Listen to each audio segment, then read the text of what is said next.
The Silent Portrait. The Sinclair Mansion, a grand edifice standing tall on the outskirts of Dunbridge, has always been shrouded in mystery. Its ornate spires and vast grounds tell tales of opulence. But the townsfolk know better than to approach it after dusk. When Lydia Sinclair, a young woman with a hopeful gleam in her eyes, inherits the mansion, she sees it as an opportunity.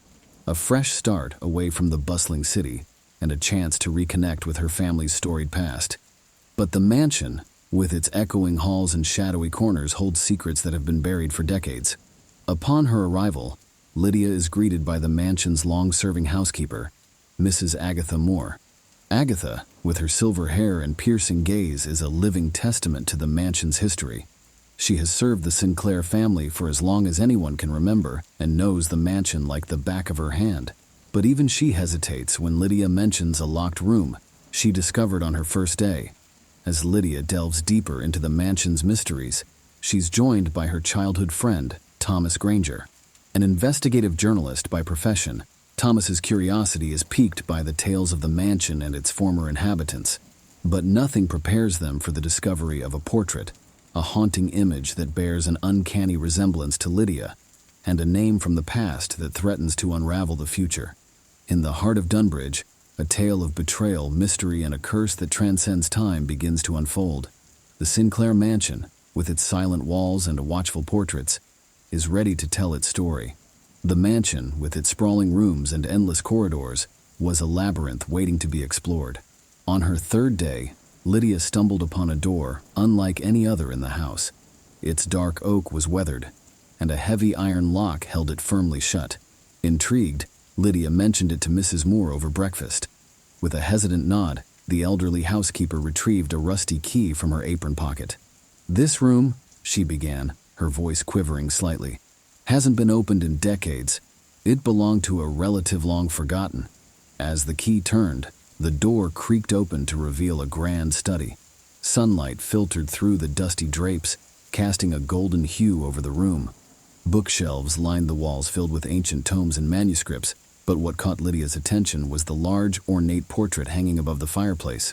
The woman in the portrait was striking, her raven-black hair cascading down in waves, her blue eyes piercing yet familiar.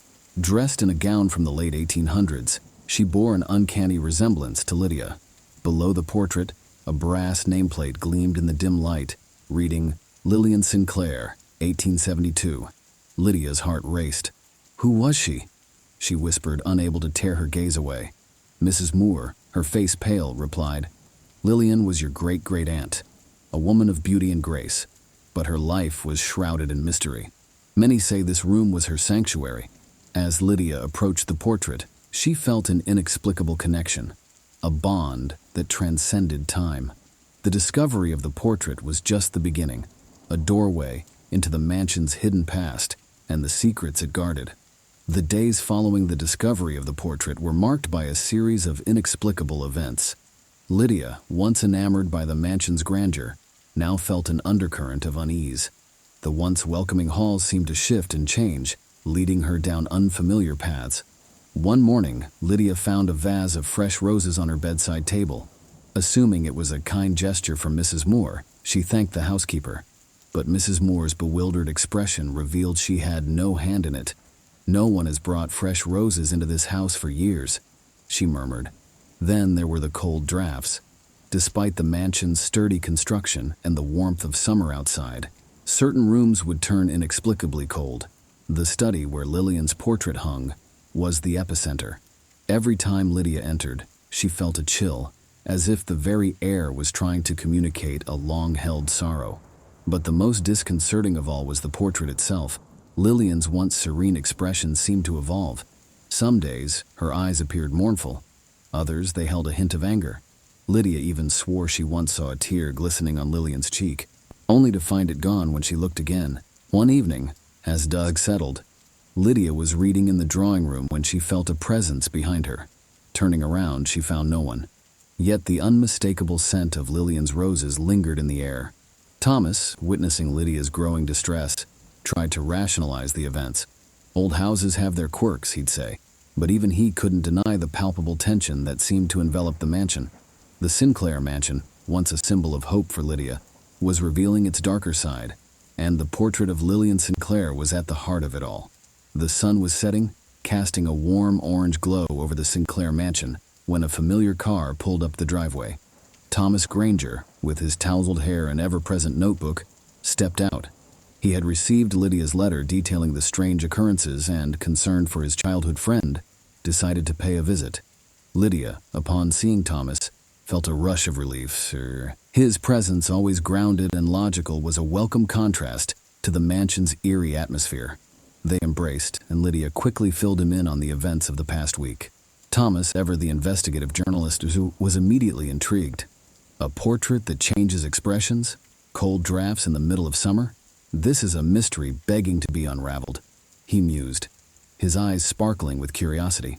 That evening, over dinner, Mrs. Moore shared tales of the mansion's history, of parties that lasted till dawn, and of Lillian Sinclair's rumored confinement.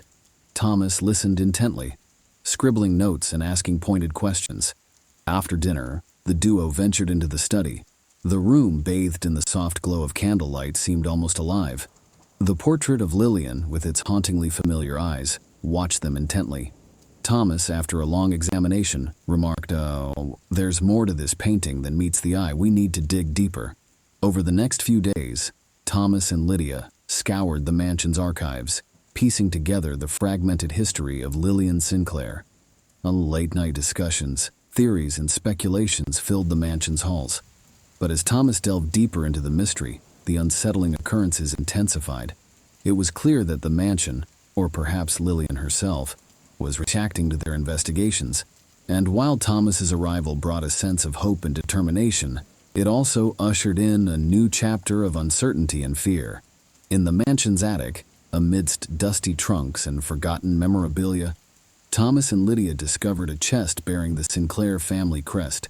Inside, they found a collection of letters, bound together by a faded ribbon. The handwriting, elegant and precise, was unmistakably Lillian's. The letters painted a vivid picture of Lillian's life. Contrary to the tales of her madness, they revealed a woman of intelligence and passion. Lillian wrote of her love for the arts, her travels, and her dreams for the future. But as the dates progressed, a darker narrative began to emerge. Lillian had been in love with a local artist, a man deemed unsuitable by her family due to his modest background. The Sinclairs, prioritizing their reputation and wealth, vehemently opposed the union. As Lillian's defiance grew, so did the family's determination to control her. One letter, dated just a few months before her mysterious disappearance, was particularly chilling. Lillian wrote of her family's plan to declare her insane, to lock her away and seize control of her inheritance. She spoke of secret meetings and whispered threats, of betrayal by those she once trusted. The final letter, unfinished and stained with tears, was a desperate plea for help. Lillian had discovered her family's plan to confine her to the very study where her portrait now hung. She intended to confront them, to reclaim her freedom, and be with the man she loved. Lydia, tears streaming down her face, clutched the letters to her chest. The weight of her family's betrayal was overwhelming. Thomas, his face grim, whispered, "We've uncovered the truth, but at what cost?" The mansion seemed to sigh, the weight of its dark secret finally revealed. But with the truth came a realization. Lillian's spirit was still trapped, seeking justice and longing for peace. The atmosphere in the Sinclair Mansion was palpable as night fell.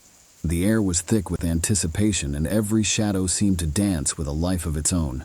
Lydia, feeling an inexplicable pull, was drawn to the study once more. The room was colder than ever, the portrait of Lillian more vivid and lifelike. As Lydia approached the painting, the candles flickered, casting eerie patterns on the walls. The room's door slammed shut, the lock clicking into place. Panic surged through Lydia as she realized she was trapped.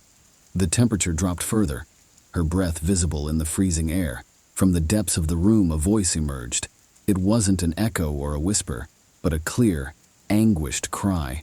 "They locked me away, just as they're doing to you now." Outside the study, Thomas and Mrs. Moore heard Lydia's terrified screams.